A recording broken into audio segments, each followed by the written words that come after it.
बच्चों, तो आज हम अपना न्यू चैप्टर पॉलिनॉमियल स्टार्ट कर रहे हैं। तो सबसे पहले हम पॉलिनॉमियल का बेसिक चीज़ें समझते हैं।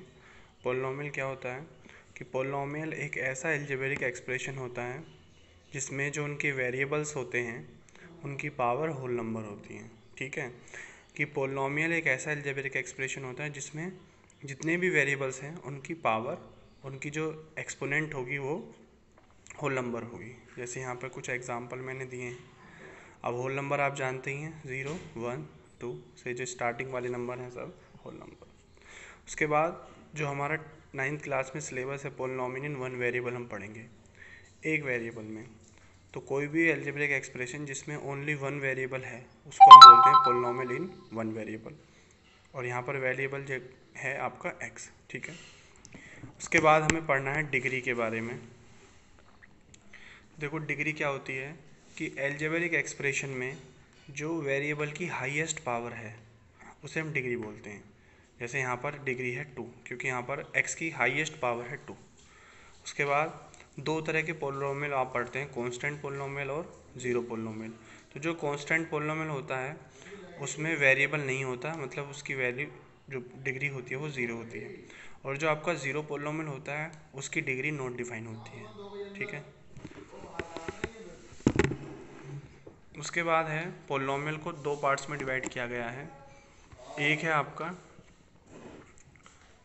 डिग्री वाइज और एक है आपका टर्म वाइज। तो डिग्री वाइज है आपका लीनियर, क्वार्टिक और क्यूबिक। अगर डिग्री 1 है तो लीनियर, डिग्री 2 है तो क्वार्टिक पॉलिनॉमियल, डिग्री 3 है तो क्यूबिक पॉलिनॉमियल। लेकिन अगर टर्म 1 है तो मोनोमियल, टर्म 2 है तो बाइनोमियल और टर्म 3 है तो ट्राइनोमियल। उसके बाद है आपका कोफिशिएंट। तो कोफिशिएंट का मतलब क्या होता है कि जो भी आपका पॉलिनॉमियल दिया गया है उसमें वेरिएबल का जो कांस्टेंट टर्म है उसको हम बोलते हैं कोफिशिएंट। जैसे इस पॉलिनॉमियल में x की पावर 3 का जो कोफिशिएंट है वो क्या है 3, एक्स स्क्वायर का कोफिशिएंट है 4, x का कोफिशिएंट है -5 और जो कांस्टेंट टर्म है जिसे हम x की पावर 0 बोल सकते हैं उसका कोफिशिएंट है 7। उसके बाद ज़ीरो पॉलिनॉमियल क्या होता है? The polynomial whose value is 0, जिसकी वैल्यू 0 है। जैसे कोई भी पॉलिनॉमियल 0 है तो वो ज़ीरो पॉलिनॉमियल। कांस्टेंट पॉलिनॉमियल का मतलब है कोई भी नंबर, चाहे वो नेचुरल हो, रेशनल हो, रियल नंबर हो, कोई भी नंबर हो, लेकिन उसमें वेरिएबल ना हो तो वो कांस्टेंट पॉलिनॉमियल होता है। उसके बाद अब हम स्टार्ट करते हैं एक्सरसाइज। तो देखिए एक्सरसाइज में क्या है हमारा, पहले पार्ट में, पहले क्वेश्चन में हमें ये बताना है कि जो दिए गए पार्ट्स हैं वो पॉलिनॉमियल हैं या नहीं। तो हमें हर पार्ट में ये देखना है कि वेरिएबल की जो पावर है वो क्या है। तो पहले क्वेश्चन में जो वेरिएबल की पावर हमने देखी वो है 2, 1, 0। इसका मतलब ये तीनों क्या होल नंबर। जब वेरिएबल की पावर होल नंबर है इसका मतलब ये पॉलिनॉमियल है। सेकंड पार्ट में वेरिएबल की पावर है 2, इसका मतलब होल नंबर है। थर्ड पार्ट में अगर आप देखते हैं तो वेरिएबल जो t है, t की जो पावर आ रही है वो 1/2 और 1 है। 1/2 होल नंबर नहीं होता है, इस वजह से ये पॉलिनॉमियल नहीं है। यहाँ पर x + 2/y, यहाँ पर भी जो आपकी y की पावर ऊपर -1 हो गई, जिसकी वजह से ये पॉलिनॉमियल नहीं है, क्योंकि -1 होल नंबर नहीं होता। पार्ट 5th में वेरिएबल हैं हमारे x, y, t और पावर डिग्री पावर है इनकी 10, 3 और 50। तीनों होल नंबर हैं, लेकिन ये पॉलिनॉमियल तो है, लेकिन ये पॉलिनॉमियल किस में है, वन वेरिएबल नहीं है। क्योंकि वन वेरिएबल होने के लिए क्या होता है, एक ही वेरिएबल होना चाहिए था, इसमें 3 वेरिएबल है। क्वेश्चन नंबर 2 में हमें कोफिशिएंट बताना है एक्स स्क्वायर का। तो देखिए, कोई भी पॉलिनॉमियल अगर आपको दिया जाता है सबसे पहले उसे उसकी स्टैंडर्ड फॉर्म में लिखिए। जैसे अगर कोई पॉलिनॉमियल स्टैंडर्ड फॉर्म में नहीं है तो सबसे पहले उसे स्टैंडर्ड फॉर्म में लिखिए। जैसे एक्स स्क्वायर पहले आएगा, उसके बाद एक्स और उसके बाद 2, डिग्री वाइज लगाना। तो कोफिशिएंट अगर हम एक्स स्क्वायर का देखते हैं तो एक्स स्क्वायर के साथ यहाँ कुछ भी नहीं है, मतलब 1।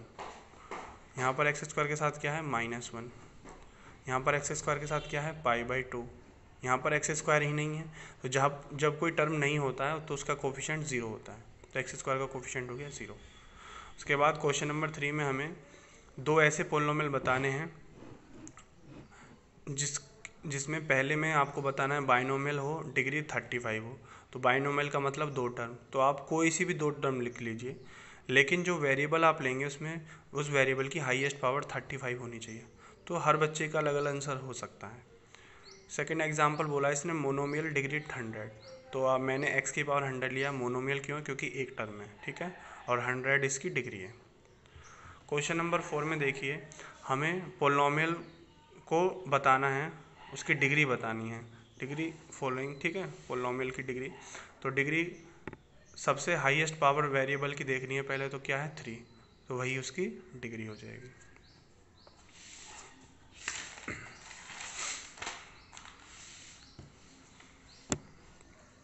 उसके बाद यहाँ पर 4 माइनस वाई स्क्वायर सबसे पहले मैंने इसे स्टैंडर्ड फॉर्म में लिखा है। उसके बाद फिर मैंने इसकी डिग्री चेक, हाईएस्ट पावर देखी, तो हाईएस्ट पावर है यहाँ पर 2, तो डिग्री हो जाएगा 2।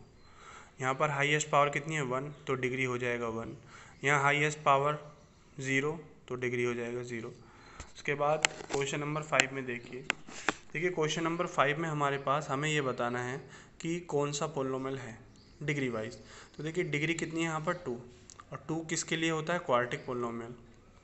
यहाँ पे डिग्री कितनी है 3, सबसे पहले स्टैंडर्ड फॉर्म में लिखा, डिग्री कितनी है 3, और 3 से के हिसाब से कौन सा हो जाएगा? Cubic polynomial. डिग्री कितनी है 2, तो कौन सा पोलिनोमियल? Quadratic polynomial.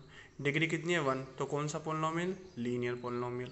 इसका मतलब क्या है कि आप डिग्री के अकॉर्डिंग पा रहे हैं कि ये कौन सा पोलिनोमियल है।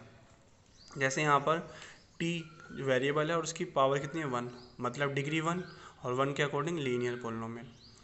आर स्क्वायर मतलब क्वाड्रेटिक पोलिनोमियल, और आर की पावर 3 मतलब क्यूबिक पोलिनोमियल। तो यहाँ पर हमने एक्सरसाइज 2.1 को कंप्लीट किया है। इसके जो बेसिक चीज़ें मैंने बताई हैं उसी के हिसाब से सारी चीज़ें हैं। बहुत ध्यान से पढ़ना है, क्योंकि अगर आप अच्छे से समझेंगे हर चीज़ को तो आप कंफ्यूज नहीं होंगे। ठीक है बच्चों, तो मिलते हैं अपनी नेक्स्ट एक्सरसाइज के साथ।